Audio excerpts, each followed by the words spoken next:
오늘 이 본문의 말씀을 가지고 기다리는 사람과 같이 되라 말씀을 주제를 가지고 전하도록 하겠습니다. 우리 주님께서 다시 오신다고 말씀을 하시고 승천을 하셨습니다. 그게 2000년 전이죠. 지금까지 이 땅의 그리스도인들, 주의 백성들은 주님의 다시 오심을 기다리며 살아가는 자들입니다. 그러면서 우리 주님께서 말씀하시기를 어떠한 자세로 기다리며 살아가는 자가 되어야 되느냐, 그런 부분들을 오늘 본문을 통해서 우리한테 알려주고 있습니다. 이 말씀을 살펴보면서 우리도 다시 오실 우리 주님을 기다리면서 말씀 주신 대로 바른 자세로 기다리는, 그러고 깨어있는 삶을 살아가야 되리라고 생각을 하면서 이 말씀을 전하도록 하겠습니다. 오늘 본문은 짧지만은 안에는 여러 가지 이미지들이 많이 담겨 있어요. 우리 모든 게 35절에서 40절까지 전부 다가 우리 예수님의 하신 말씀으로만 이루어져 있습니다. 그러면서 35절에는 두 가지 이미지가 담겨 있습니다. 하나는 허리에 띠를 띠고 서 있는 종의 모습, 종의 이미지가 있고, 또 하나는 등불의 이미지가 있습니다. 이걸 가지고 깨어 주인을 기다리는 자의 태도가 어떠한가를 우리한테 알려주고 있습니다. 허리에 띠를 띈다는 것은 우리는 허리띠를 메고 있는 거죠. 그 당시 팔레스타인 사람들은 이 긴 옷입니다. 그러다 보니까 펄렁펄렁할 수 있겠죠. 활동하는데 불편할 수 있습니다. 그러니 가운데 허리띠 같은 걸 꽉 동여매면은 활동하는데 자유로울 수 있는 겁니다. 이 펄렁펄렁한 이 긴 옷을 튜닉이라고 얘기하는데, 중동 사람들이나 팔레스타인의 이 더운 날씨, 대낮 같은 데는 이 몸을 다 감싸니까 시원하게 해주는 역할을 하는 거고, 밤에는 좀 추우니까 그 옷이 담요 역할을 하는 그런 옷입니다. 그런데 허리를 매지 않으면은 활동하는데 부자연스럽죠. 펄렁펄렁 해가지고. 그걸 이제 허리에 띠를 띠고 서서 등불을 가지고 기다리고 있는 거죠. 무엇을 기다리냐는 이제 36절에 나오는 겁니다. 그게 36절에 보면은 주인이 혼인집에서 돌아와서 문을 두드리면 곧 열어주려고 기다리는 사람과 같이 되라 얘기입니다. 요 35절에 두 가지 이미지를 안고 올바른 자세로 36절에 주인이 어디를 갔냐면은 혼인잔치에 갔어요. 이 당시 혼인잔치는 우리가 몇 번 들었을 텐데, 하루 만에 갔다 올 수도 있고, 그 다음에 일주일 동안 진행되었기 때문에 일주일을 다 채우고 올 수도 있고, 그 말은 주인이 결혼식에 가가 언제 돌아올 줄 모른다 이 말입니다. 하루 중에서도 여기 38절에 보면은 2경이나 3경에 또 올 수가 있다. 이게 우리하고는 전혀 시간 계산하는 게 다른데, 구분하는 게, 이스라엘은 밤이 오후 6시부터 그 다음날 아침 6시까지입니다. 이것을 쪼개는 거죠. 유대나 헬라는 세 등분합니다. 그러니 밤 12시간을 세 등분 해가지고 1경, 2경, 3경 이렇게 한다는 얘기입니다. 그럼 예를 들면 1경은 몇 시부터 몇 시까지? 6시부터 밤 10시까지입니다. 그거고 2경은 뭐겠어요? 10시부터 새벽 2시까지 되겠죠. 3경은 2시부터 4시까, 6시까지.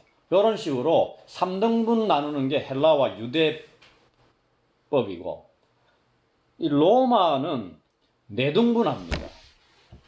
성경에 둘 다 쓰이고 있어요. 4등분하는 것도 쓰이기도 있고 3등분하는 것도 쓰이고 있고, 오늘 본문은 저는 3등분으로 쪼개고 있다 이렇게 보고 있는 겁니다. 왜냐하면 38절에 주인이 늦게 오는 시간대를 2경, 3경만 얘기하고 있기 때문에, 다른 성경에는 4등분할 경우에는 4등분까지 얘기를 합니다. 그래서 여기는 유대법 전역을 나누는 그 유대 헬라법을 쫓아서 나누고 있다. 누가는 그렇게 생각을 하는 거죠.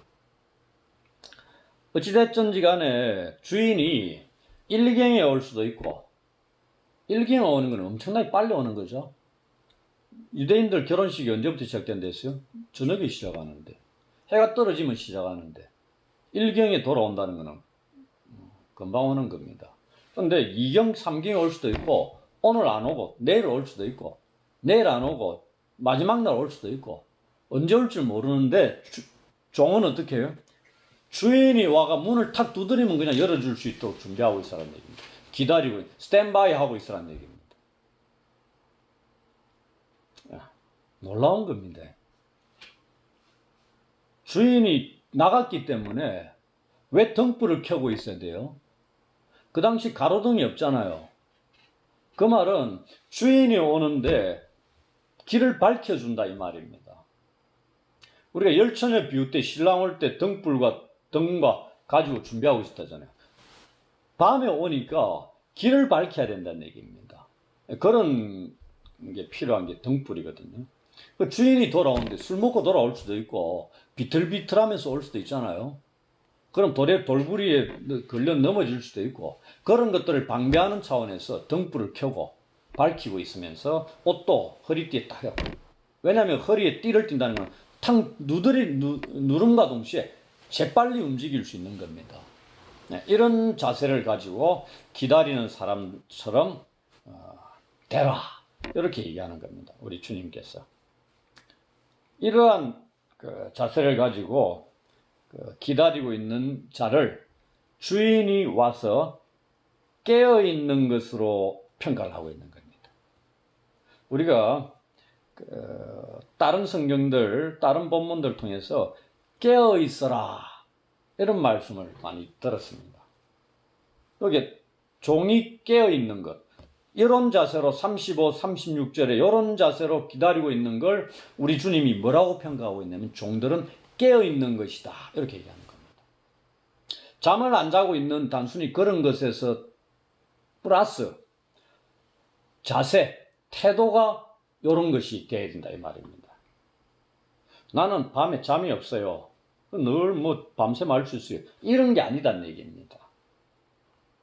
그런 깨어있는 게 아니고, 오늘 본문의 35절 36절에 제가 간략하게 말씀드린 그러한 깨어있음을 나타내는 겁니다. 만약에 등은 준비했는데 기름을 준비 안 해가지고 가물가물해가지고 툭 꺼지는, 이런 건 깨어있는 게 아니다는 얘기입니다. 서가 있더라도 그런 걸 우리한테 알려주고 있는 겁니다. 이런 자세를 갖고 있는 자들, 35절 36절에 있어서는 예수님께서 깨어있는 자가 갖추는 3가지 것을 말씀하는 걸 우리가 정리를 할 수 있습니다. 첫 번째가 허리에 띠를 띠고 서 있다 하는 이미지가 있죠. 두 번째, 등불을 켜고 있는 이미지가 있고, 세 번째, 기다리는 사람으로서의 이미지. 문을 두드리면 즉시 열어줄 수 있도록 기다리는 사람의 이미지. 요 3가지의 이미지를 가지고 깨어있는 것을 설명하고 있는 겁니다. 그러면서 제자들에게 무엇을 말씀하고 있느냐, 이 세 가지 이미지를 가지고 종의 삶의 지향점이 어디에 있는가를 알려주고 있는 겁니다. 이 말씀을 듣는 대상이 누구냐면은 12장 22절에 제자들 이렇게 나와 있습니다. 이 말씀은 제자들에게 주시는 말씀입니다. 그러니 제자들에게 적용하면은 혼인집 잔치에 갔다 돌아오는 주인이 누구겠어요? 당연히 예수님이 됩니다. 그 예수님의 다시 오심을 기다리면서 우리의 관심이 어디에 집중되어야 되는가? 그것을 알려주고 있는 겁니다. 이 세 가지 이미지를 가지고. 종은 어디에 초점을 맞추고 있어요? 종이 지금 밤에 준비하고 있는 거죠. 그럼 낮에는 뭐 해요? 집안일 다 한다는 얘기입니다. 낮에는 집안일을 다 하고 6시 이후부터는 집안일을 끝내고 난 뒤에 뭐 한다는 얘기입니까? 주인이 돌아오는 걸 기다리는 겁니다. 자세를 다 갖추고 3경에 이르기까지. 그러면은 제자들에게도 동일하게 일상의 삶을 살아가면서 삶의 포커스를 어디에 맞춰야 되느냐? 우리 주님의 다시 오심을 준비하며 기다리는 것에 포커스를 맞춰야 된다는 얘기입니다. 이거하고 주님의 다시 오심, 재림이라 그러죠. 그걸 기다리는 거하고 현재 우리가 어떻게 살아가는가의 삶의 질하고 밀접한 관련이 있다는 얘기입니다. 그런데 실질적으로 주님의 다시 오심을 제대로 기다리지 않고 거기에 삶의 초점을 맞춰오지 않는 사람들이 태반이죠. 그럼 어디에 자연스럽게 영향을 미치냐면은 이 땅에서의 삶에 바로 영향을 미치는 겁니다. 재림을 기다리는데 철저히 포커스를 맞추고 있으면 무엇이 가능하다? 기다림, 깨어있음, 준비하고 있는 게 가능하다는 얘기입니다. 왜 가능해요? 주님의 다시 오심의 때를 모르기 때문에 가능한 겁니다. 우리 주인이 잔치에 가가지고 오늘같이 휴대폰이 있으면 내가 며칠 여기에 묵고 갈 테니까 그때 딱 맞춰가지고 내가 그 시간에 딱 그 차를 몰고 갈 테니까 나와 기다리라. 이래 얘기하면 종은 그때만 준비하면 돼요. 근데 아무런 연락이 없어요, 주인이. 그럼 종은 언제 올지 몰라요. 언제 올지를 모르기 때문에 준비를 하는 겁니다. 알면은 그때 전까지 준비 안 하죠. 왜 1년 뒤에 오는데 지금부터 준비할 이유가 있어요? 아니잖아. 근데 오늘 올지 1년 뒤에 올지 내 죽을 때 올지 죽고 난 뒤에 올지 모르기 때문에 준비가 돼야 된다는 얘기입니다. 그걸 나중에 39절에 도둑 비유를 가지고 또 우리한테 알려주고 있는 겁니다. 오늘 이 본문은 35, 36절에 이 세 가지 이미지, 그 다음에 뒤에 나오는 비유, 도둑 비유, 그 다음에 인자 말씀, 이런 걸 가지고 전부 다가 공통적으로 우리한테 알려주고 있는 말씀이 무엇이 있다는 얘기입니까? 때를 모른다는 얘기입니다. 때를 모른다, 이거는. 그러니 어떻게 하라? 기다리고 있어라.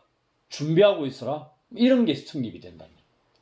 이걸 오늘 우리한테 그대로 적용하면은 예수님의 다시 오심이 명확한 사실인데 다시 오는 것은 확실하다는 얘기입니다.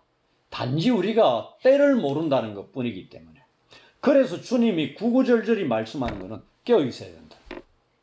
준비하고 있어야 된다. 반대로 졸고 있고 준비하지 못하고 있으면 어떻게 된다는 얘기입니까? 주님 오셔서 우리를 데려가 그 하나님 나라 잔치에 참여케 하시는데 거기에 못 참여한다 이 말입니다. 기회는 딱 한 번밖에 없기 때문에. 성경에서 말씀하는 게 늘 그겁니다. 그 나라에 들어가지 못하는 게 우리가 예정돼 있다. 구원받는 자 예정돼 있고 구원받지 못한 자 예정돼 있기 때문에 내가 졸고 있어도 구원받기로 예정만 돼 있으면은 졸고 자고 있더라도 그 나라에 간다. 이런 잘못된 생각을 갖고 있는다는 얘기입니다. 내가 예정돼 있는지 어떻게 알아요? 확신은 같지만은 근데 중요한 건 통일된 시각, 통일된 삶의 모습들이 드러나야 되는 겁니다. 내가 예정되어 있는 것, 구원받기로 예정된 걸 확신을 갖게 되면 그에 따른 삶이 당연히 구원받은 자로서의 삶이 돼야 되는 겁니다. 삶은 엉망인데 나는 구원받았어. 이렇게 생각하는 것은 완벽하게 잘못됐다는 얘기입니다. 그는 유기된 자일 수 있다는 얘기입니다. 교회 안에 있을지라도. 우리가 열매로 알리라 되어 있잖아요. 열매는 없는데 나는 포도나무야 하는데 포도 열매가 안 맺혀. 1년, 2년, 3년, 4년 가더라도 안 맺혀요. 그럼 포도나무 맞아요? 모르지, 포도나무인지. 포도가 안 맺히는데 무슨 포도나무인지 알아요? 감나무에 감이 열려야 되잖아. 감이 열린 걸 보고 잘 모르는 내 같은 사람도 이게 감나무구나 알죠? 우리가 완전히 그 나무에 대해서 빠꼬미가 돼가지고 이 나무는 뭐만 보면 다 이런 얘기를 하는 게 아니다는 얘기입니다. 열매로 알리라는 거는 모든 사람이 다 안다는 얘기입니다. 그러니 나무에 대해서 몰라도 관계없죠. 열매만 보면 이게 무슨 나무인지 알게 된다는 얘기입니다. 그런 의미로 봐야 되지. 이 나무가 포도나무인데 니 뭐 포도나무인지 몰라? 열매 없다고 몰라? 이래 질문하면 그거는 이상한 거다. 그런 식으로 받아들여야 되는 것이, 교리를 끼워 넣어가지고 난 구원받았어. 삶이 이상할 수도 있지. 난 구원받았는데 그래도. 이렇게 얘기하지 말자는 얘기입니다. 그래서 통일된 생각, 통일된 행위, 통일된 결과들을 맺으며 살아가야 된다는 얘기입니다. 악인은 악한 말을 내뱉는 거죠. 속에 악한 것이 있기 때문에. 그리고 악한 열매를 맺는 겁니다.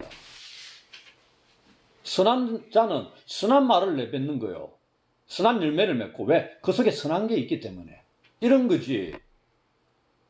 속에는 악한 게 있는데 겉으로는 선한 말을 내뱉는다. 그게 뭐라고 그래요? 양의 탈을 쓴 늑대라 그러잖아요. 그겁니다. 그거는 말로서 분간이 안 되잖아요. 뭘로서? 열매로서 분간이 된다는 얘기입니다. 그러니 이러한 세 가지가 함께 봐야 된다 이 말입니다.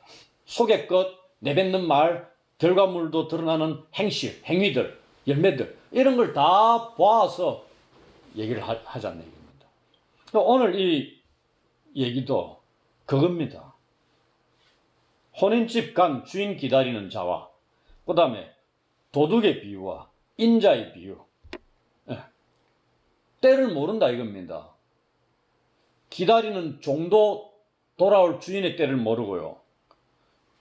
집 지키는 집주인도 도둑이 침입할 때를 모르는 거고요. 그리고 제일 중요한 하나님의 백성들도 인자 되신 예수께서 다시 오실 때를 모르고 있는 겁니다. 그러니 뭘 해야 돼요? 준비하고 있어야 되는 겁니다. 항상. 그리고 깨어 있어야 되는 겁니다. 그것만이 이 세 가지에서 얘기하는 주인이 돌아와가 악한 짓을 할 때 처하게 될 형벌. 근데 여기는 어떻게? 복된 자라고 칭찬을 듣는 겁니다. 도둑이 침입할 때, 침입할 때를 알게 되면 주인이 집을 무방비 상태로 내버려 두고 어디 가겠습니까? 안 가죠. 지키고 있죠. 모르기 때문에 그냥 갈 수 있는 겁니다. 그 다음에 인자의 때도 우리가 모르기 때문에 기다리고 있는 겁니다. 깨어서. 이런 것을 이 짧은 본문 속에서 우리한테 예수님께서 지속적으로 알려주고 있는 겁니다. 성경에 보면 깨어있으라 하는 말씀들이 진짜 많이 나와요. 이 깨어있는 게 주로 무엇과 관련돼서 말씀하고 있는 줄 압니까? 파루시아와 관련돼 있어요. 파루시아가 뭐죠? 재림입니다. 재림을 언급하는 문맥에서 깨어있으라는 말씀을 사용하고 있다는 얘기입니다. 평상시 하루 일과 속에서 그런 얘기가 아니고요. 주님의 다시 오심과 관련된 문맥 속에서 하나님의 백성들에게 요구하는 자세가 깨어있으라는 얘기다. 오늘 본문도 그런 문맥 속에 하나입니다. 이 깨어있는 종을 보고 주인이 도착해가지고 뭐라고 얘기해요? 이 종이 복이 있으리로다. 그러면서 37절에 주인의 반응을 보십시오. 우리는 그냥 읽었었죠. 놀라운 건데 이 주인의 행위가요. 지금 35절에 이 종이 허리에 띠를 띠고 기다리고 있었죠. 띠를 띈다는 얘기, 옷이 펄렁이기 때문에 올바른 행위를 하기 위해서 반드시 매야 되는 겁니다. 근데 37절에 딱 보세요. 주인이 와가 종들이 깨어있는 걸 보고 복되다 하면서 뭐라고 얘기하냐면 주인이 띠를 띠고 35절에 종이 했던 그 자세 그대로 갖춥니다. 띠를 띠고 뭘 해요? 종들을 자리에 앉히고 그 자리 누가 앉아야 되는 겁니까? 주인이 앉는 자리입니다. 그 다음 뭘 하기 위해서? 종들로부터 식사 대접을 받기 위해서 앉는 자리입니다. 그 자리에 종들을 앉히는 겁니다.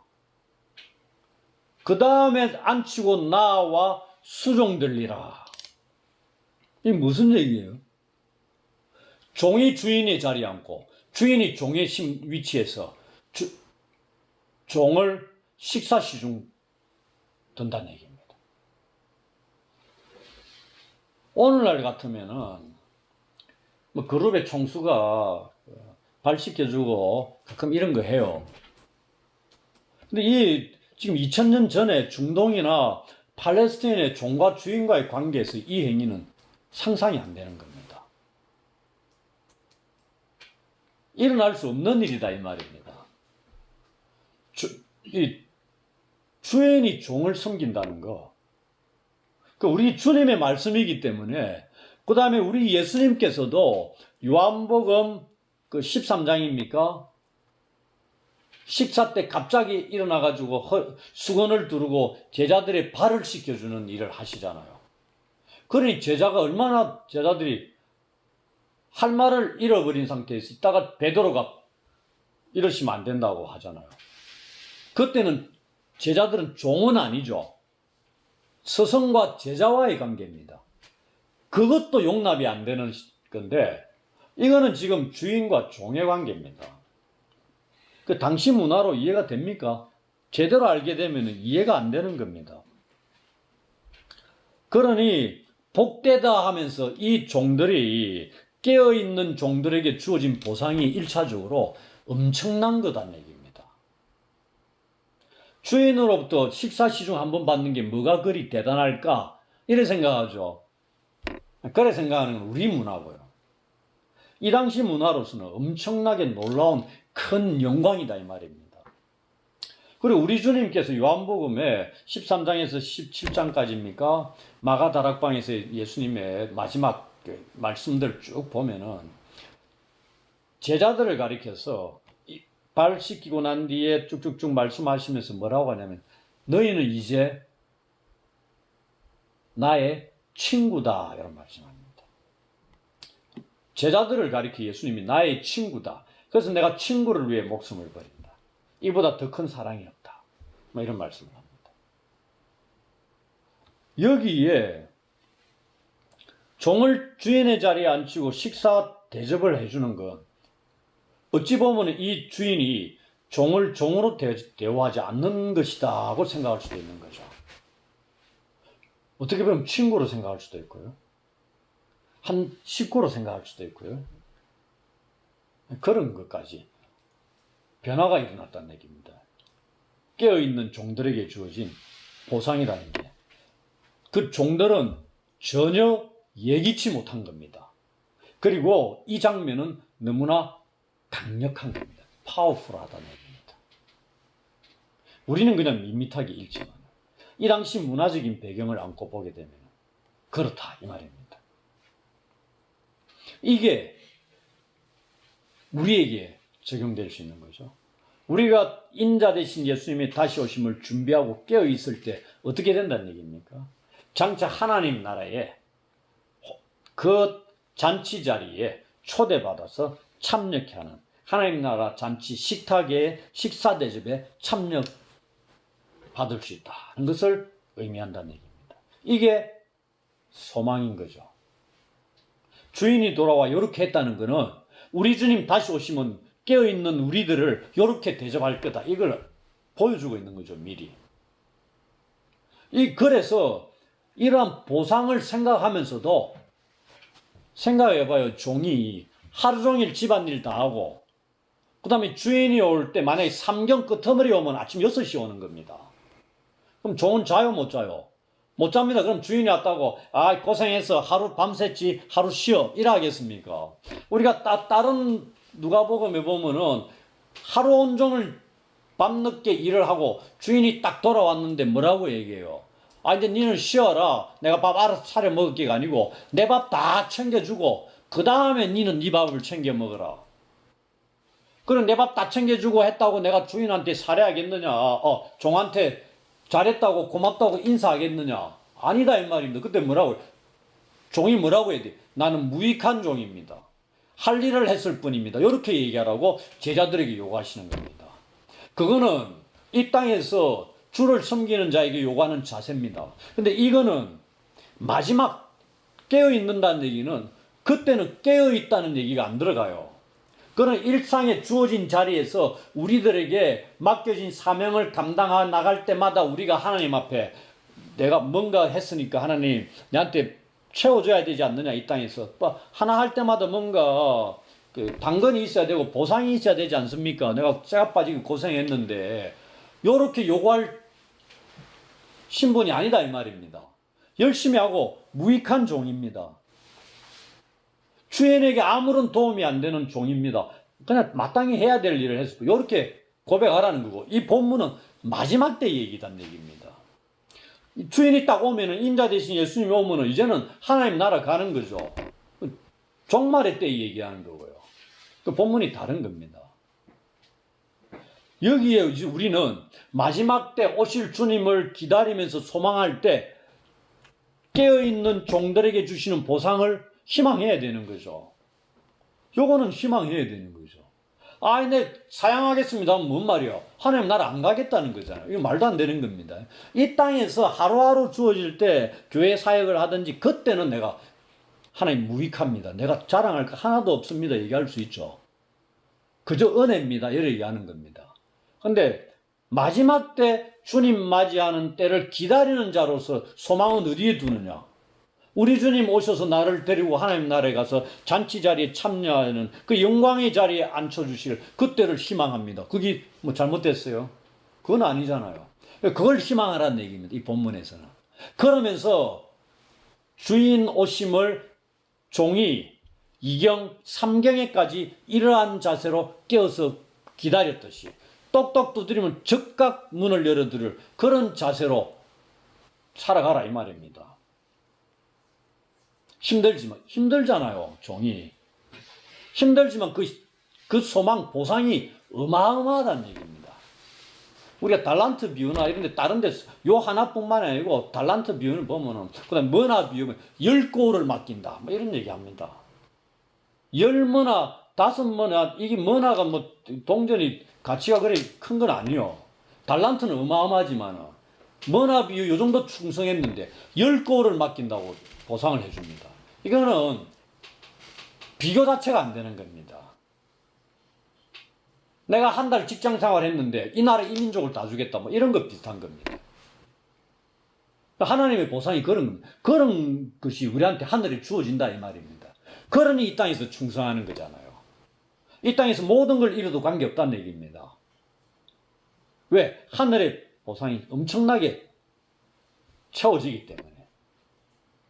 그걸 소망하는 자가 이 땅에서 이렇게 깨어있고 준비할 수 있다 이 말입니다. 그러니 이게 연결되어 있다고 제가 서두에 말씀드렸잖아요. 오심을 기다리는 자세와 현실의 삶이 어떻게 밀접하게 관련이 있느냐. 현실이 개판인 자는 하나님 나라에 대한 소망이 없는 자입니다. 주님 오심을 소망하지 않는다는 얘기입니다.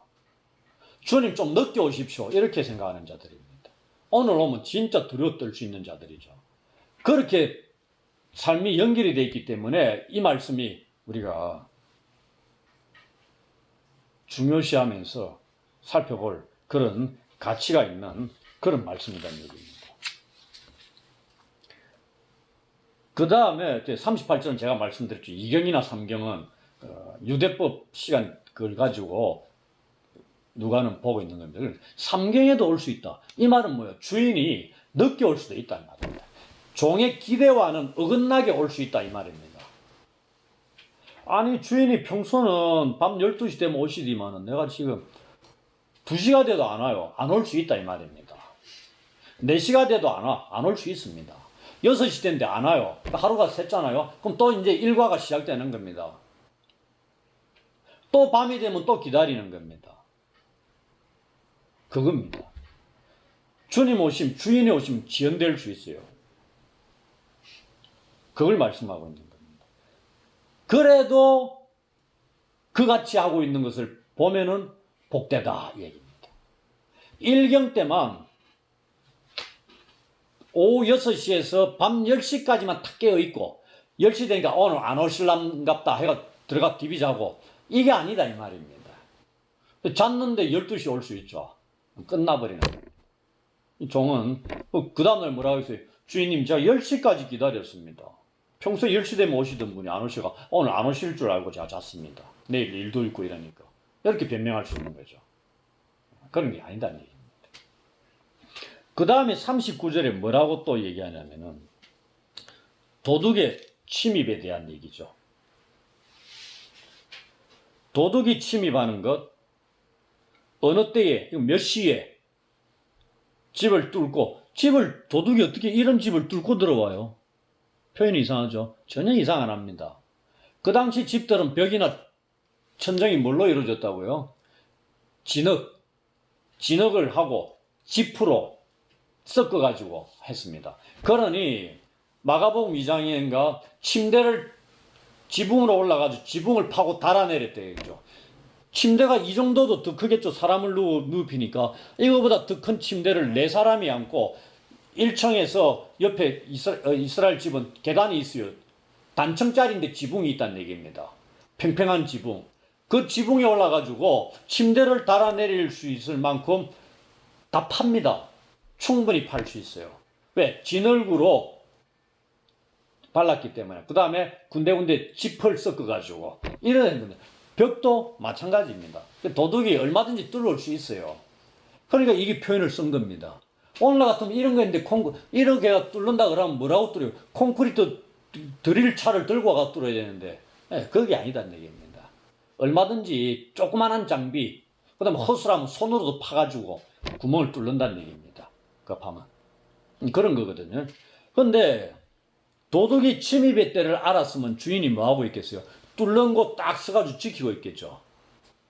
당연하잖아요. 그럼 모른다 이 말입니다. 도둑이 언제 침입할지. 도둑이 예고하고 침입해요? 아니잖아요. 그러니 뚫힐 수 있는 거다는 얘기입니다. 그런데 모르기 때문에 방어하지 못하고 집을 비워둘 수 있는 겁니다. 그리고 잘 수도 있는 거고요.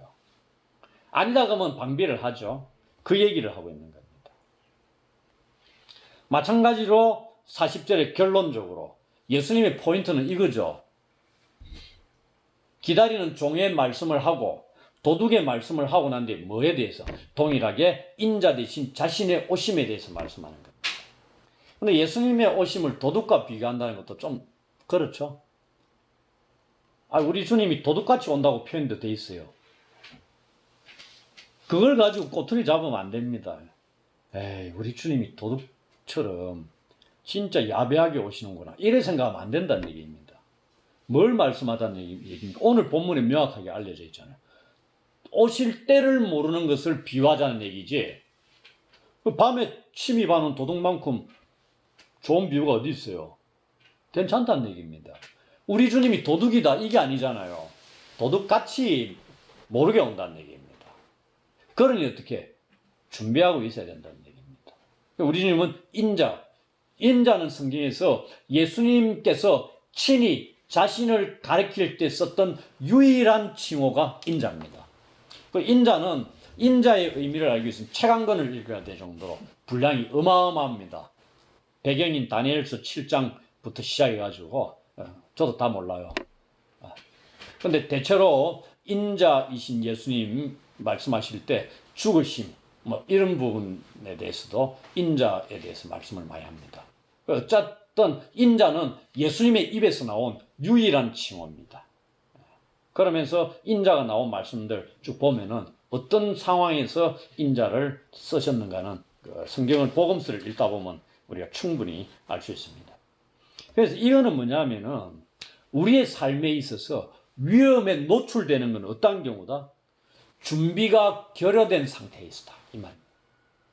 이거는 도덕 침입 문제뿐만이 아니고 삶의 모든 영역에서 위기에 딱 처했을 때 상황을 딱 보세요. 대처를 하느냐 못하느냐 차이, 뭐가 차이요? 평소에 준비가 되어 있느냐, 준비되지 못했느냐, 그 차이입니다. 훈련이 되어 있느냐, 훈련이 되어 있지 않느냐, 갖춰 있느냐, 갖춰져 있지 못하느냐에 따라서 위기의 때는 누구에게나 올 수 있습니다. 다 오죠. 내한테 비껴가겠어요? 아니란 얘기입니다. 그 위험에 누구나 노출될 수 있죠. 있는데 그것을 진짜 위험이 노출돼가 폭삭 망하느냐, 그것을 극복하고 뛰어넘을 수 있느냐는 준비가 돼 있느냐 안 돼 있느냐, 이 차이다 이 말입니다. 성경에서 우리한테 알려주는 거예요. 그러면서 결론적으로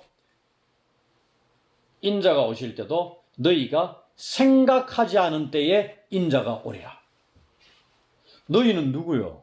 제자들 아닙니까? 하나님 교회 다니는 사람들이 생각지 않을 때에 인자가 온다 이 말입니다. 예수님이 오신다 이 말입니다. 교회 바깥에 있는 사람들은 얘기 아닙니다. 그들은 어차피 뭐 언제 오시든지 준비가 안 돼 있잖아요. 너희는 지금 이 말씀이 제자들에게 주신 말씀이니까 제자들, 오늘날 같은 그리스도인들, 교회 다니는 사람들이 생각하지 못할 때 오신다 이 말입니다. 그러니 뭐가 돼요? 양과 염소가 명확하게 구별이 된다 이 말입니다. 그 양과 염소도 어떻게?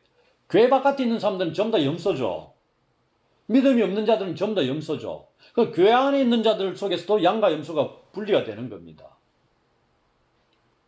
왜 분리가 가능해요? 교회 안에 있는 사람들은 왜 분리가 가능해? 생각하지 않은 때 오기 때문에 분리가 되는 겁니다. 교회 다니는 사람들이 예수님을 알아요. 내가 일주일 뒤에 오구마 딱 하면은 뭐 하겠어요? 교회 다니는 사람들은 회개하고 별짓 다 해가지고 예수님 맞으려고 믿음 자세 갖추겠죠. 교회 바깥에 있는 사람들은 예수님이 온다 하더라도 그냥 살아가요. 근데 교회 안에 있는 사람들은 달라질 수 있는데 이 말씀이 뭐냐면 그들도 생각하지 않은 때 오신다 이 말입니다. 그러니 명확하게 심판의 대상에 있어서 핑계하지 못하게끔 만든다 이 말입니다. 경고의 말씀입니다. 이 말씀은. 앞에 기다리는 종과 같은 말씀은 보상이나 격려나 힘이 되는 말씀이고요. 위로가 되잖아요. 이렇게 하면은 힘이 들지만 위로가 되는 말씀인데 40절, 39절은 무슨 말씀이에요? 경고의 말씀입니다. 이렇게 준비 안 돼 있으면 어떻게 돼? 인자가 왜 오겠어요? 심판을 위해서 오는 겁니다. 이 말씀은 인자가 다시 오신다는 말은 심판과 관련된 문맥에서 또 오는 주시는 말씀입니다. 그러면 준비된 자는 심판의 대상이 아닙니다. 하나님 나라 잔치로 데려가기 위해서 오는 거고 그렇지 못한 자들에게 심판을 위해서 오시는 겁니다. 그런데 생각지 않은 때 오기 때문에 전부 다 심판을 받을 수 있는 거죠. 그 얘기입니다. 그러면서 이제 결론적으로 마무리하자면은 오늘 우리가 이 말씀을 통해서 주님의 다시 오심 혹은 재림을 기다리는 자로서 어떠한 자세로 살아가야 되는가, 그것에 대해서 예수님께서 기다리는 사람, 종, 그 다음에 도둑, 인자의 오심, 이런 비유들을 가지고 우리한테 준비하고 있으라, 깨어 있으라 하고 말씀을 합니다. 그럼 마지막으로 준비하고 있고 깨어 있는 게 뭐냐, 이렇게 또 질문을 할 수 있죠. 제일 중요한 거잖아요. 그럼 어떻게 준비하고 있는 것이고 어떻게 사는 게 깨어있는 삶이냐? 이 본문에서 뭐가 있어요? 그러니 우리가 성경을 읽을 때 깨어있고 준비하고 뭐 이런 것들을 내 삶에 적용하는 부분들을 관심을 기울이고 살펴야 되는 겁니다.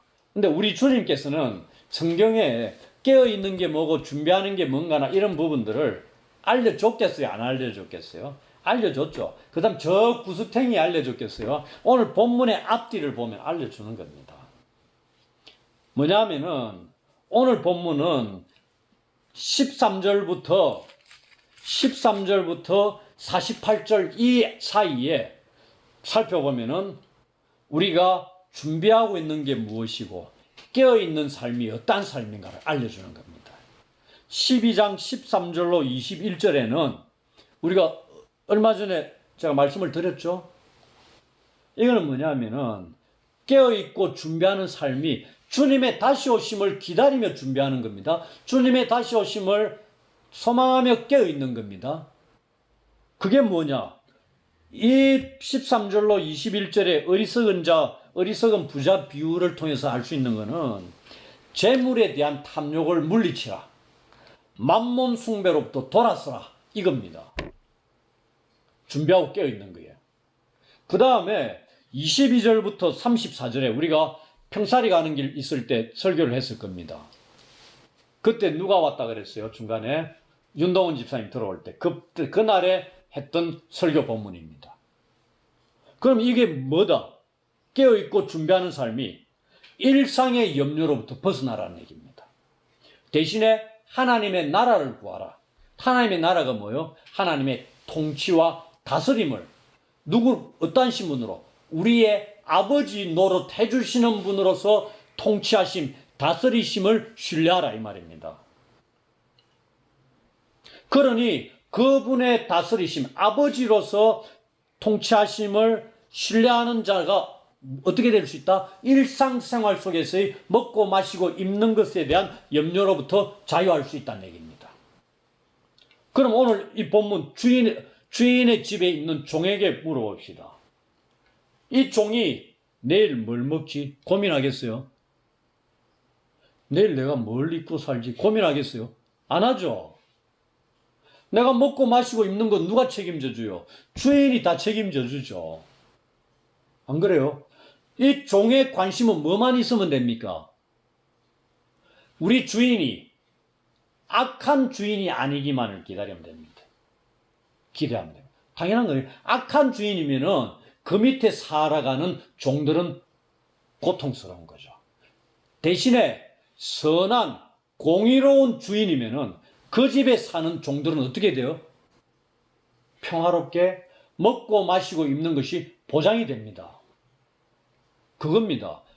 그걸 이어서 온 우주 만물을 창조하신 전능하신 하나님이 우리의 아버지다. 것을 내가 신뢰를 한다. 그럼 그 아버지 하나님이 어떠한 분인가는 성경에 다 나와 있잖아요.